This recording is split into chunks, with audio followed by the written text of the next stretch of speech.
Why Australia built a fence longer than the Great Wall of China.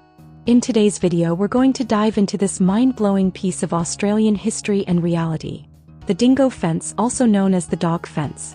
We'll explore why it was built, how ridiculously long it is, what it looks like today, and whether it actually works. It's about survival, farming, weird animal drama, and a uniquely Australian way of solving problems.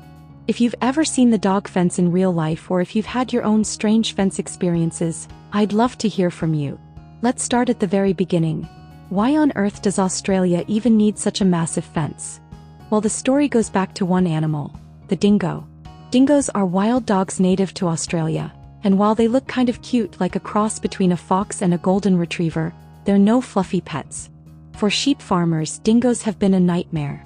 Dingoes are smart, fast, and ruthless hunters, and when sheep farming became widespread in Australia during the 19th century, farmers quickly discovered that dingoes were wiping out entire flocks. Imagine you're a farmer with hundreds of sheep, and you wake up one morning to find dingoes have attacked overnight. Not only is your livelihood destroyed, but the loss could wipe you out financially. So what do? You could hire guards, you could get more shepherd dogs, you could build small fences. But Australia being Australia, the problem was just too big. The farmers wanted a giant, continent-sized solution. And that's how the idea of the Dingo Fence was born. Now here's where things get jaw-dropping. The Dingo Fence stretches for more than 5,600 kilometers. That's over 3,400 miles, which makes it longer than the Great Wall of China if you compare their continuous sections. It runs from the cliffs of South Australia, cutting across New South Wales and all the way into Queensland. Basically, it slices right through the continent like someone took a ruler and said, right, no dingoes beyond this line. To put that into perspective, if you started driving at one end of the fence and didn't stop, you'd be sitting in your car for over 2 days straight before you reached the other end.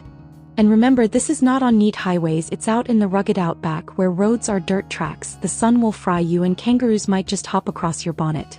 So, how does the fence actually look? Don't expect something glamorous like stone walls or barbed fortresses. The Dingo Fence is basically wire mesh and wooden or steel posts hammered into the ground. In some areas it's reinforced with netting, and in others, it's just a simple wire line stretching out into the horizon. It might sound underwhelming, but the scale is what makes it insane. Imagine a plain, endless fence, disappearing into the dusty outback, with nothing else in sight but red soil and the occasional emu staring at you like you're lost. But here's the million-dollar question. Did it actually work? Well, kind of. The fence was effective in many areas, especially in protecting the sheep grazing lands of southern Australia. Farmers reported a huge drop in dingo attacks, which meant more wool, more meat, and more money. But dingoes are clever. Sometimes they find holes or weak points. Other times, floods, storms, or even kangaroos damage the fence. And let's be honest, maintaining the world's longest fence is not exactly a walk in the park. There are actually teams of workers who patrol the fence constantly, fixing gaps, tightening wires, and making sure dingoes don't get through. These workers often live in the middle of nowhere, driving dusty tracks for hundreds of kilometers, armed with nothing but tools, food, and hopefully a good playlist. It's like being part cowboy, part engineer, part dingo police. Now you might be wondering, what about other animals? Does the fence stop them too? The funny thing is, yes and no. It was built for dingoes, but it also affects kangaroos, emus, and other wildlife. Kangaroos in particular have a talent for wrecking fences.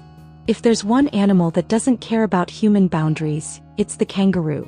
Farmers sometimes joke that kangaroos see fences as a personal challenge, like Olympic hurdles. And then there are emus.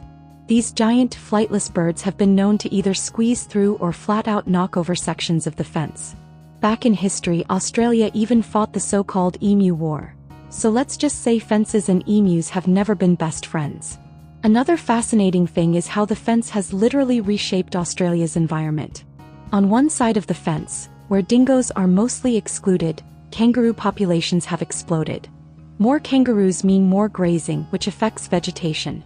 On the other side, where dingoes still roam, ecosystems are more balanced because dingoes keep kangaroo numbers in check. So ironically, while the fence helped farmers, it also created new problems for wildlife and the environment. It's kind of like that classic story. You fix one problem and accidentally create 3 new ones. The fence also has a cultural and symbolic side.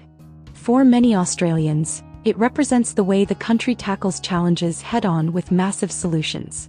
Some even call it the Great Wall of Australia.